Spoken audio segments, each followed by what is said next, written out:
नमस्कार मित्रों। पूर्व वीडियो में हमने ये वादा किया था कि इस हनुमान जी की पत्नियों के संबंध में वर्णन करेंगे।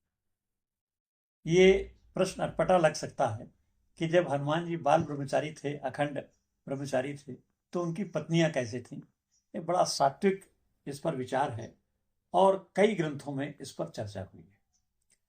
ये आपको पता ही है कि हनुमान जी भगवान सूर्य के शिष्य थे और सूर्य से इन्होंने प्रार्थना की कि हमको आप शिक्षा दीजिए। तो सूर्य ने कहा कि मैं तो घूमता रहता हूं, मैं एक जगह रुकता नहीं हूं, अगर मैं रुक जाऊंगा तो सृष्टि में प्रलय हो जाएगी, इसलिए मैं शिक्षा नहीं दे सकता। तब हनुमान जी ने कहा कि नहीं, मैं आपके जिस वेग से आप चलते हैं, जिस वेग से आपके घोड़े चलते हैं, मैं आपके साथ उड़ूंगा और मेरा मुख आपके मुख की तरफ रहेगा और मैं पीछे की तरफ गमन करूंगा और आप बढ़ाइए, कोई दिक्कत नहीं होगी। तो हनुमान जी ने सूर्य से व्याकरण, साहित्य, ज्योतिष, संगीत, वेदांत की शिक्षा ली और ये उद्भट विद्वान हुए। कविता की भी शिक्षा ली।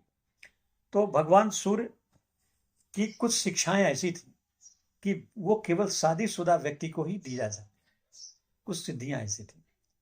अब हनुमान जी चूंकि बाल ब्रह्मचारी थे, उनकी पत्नी नहीं थी, तो भगवान सूर्य ने अपनी पुत्री, जिसका नाम सुवर्चला था, सुवर्चला से हनुमान जी की शादी कराई।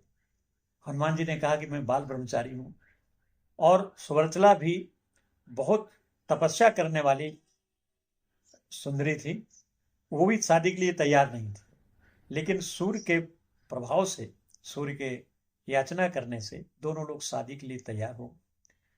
शादी के मंडप में शादी होने के बाद सुवर्चला जो है तपस्या करने चली गई और हनुमान जी ने अपना अखंड ब्रह्मचारी का व्रत पालन किया। ये सूर्य की पुत्री का मंदिर दक्षिण भारत में एक मंदिर है और उसमें शंकर जी नहीं, हनुमान जी को सुवर्चला के साथ दिखाया गया है।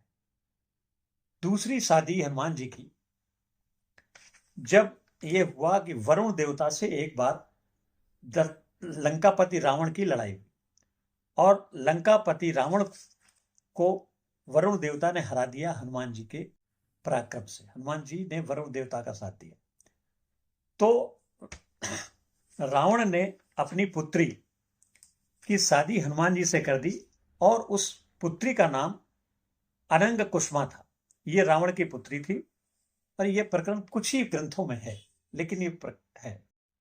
तीसरी शादी कई ग्रंथों में आया है कि जब हनुमान जी ने अहिरावण के पाताल लोक में रामचंद्र जी और लक्ष्मण जी को छुड़ाने के लिए गए, तो पाताल लोक में मकरध्वज नाम का एक लड़का था, वो सूरवीर था, उसने हनुमान जी का विरोध किया। जब उसने पूछा, हनुमान जी ने पूछा कि तुम कौन हो, तो उसने कहा मैं हनुमान पुत्र मकरध्वज हूं। तब यह प्रकरण प्रकाश में आया। मकरध्वज ने बताया कि जब हनुमान जी लंका में आग लगाने के पश्चात अपनी पूंछ को बुझाने के लिए समुद्र में कूद गए थे, तो उनके पसीने को एक मकरी, या मतलब जो मादा मछली ने ली लिया था और उससे मकरध्वज की उत्पत्ति हुई। तो तीसरी पत्नी जो है वो एक मछली रूप में थी। हनुमान जी के 3 पत्नियां हैं। पहली पत्नी तो सुवर्चला है, जो कि सूर्य की पुत्री है। दूसरी पत्नी ये रावण की पुत्री है, जिसको अनंग कुसुमा कहते हैं। और तीसरी पत्नी एक मादा मछली है, जिसके गर्भ से मकरध्वज पैदा हुआ। ये तीनों पत्नियां के होते हुए भी हनुमान जी अखंड ब्रह्मचारी के रूप में माने जाते हैं और उनकी पूजा होती है।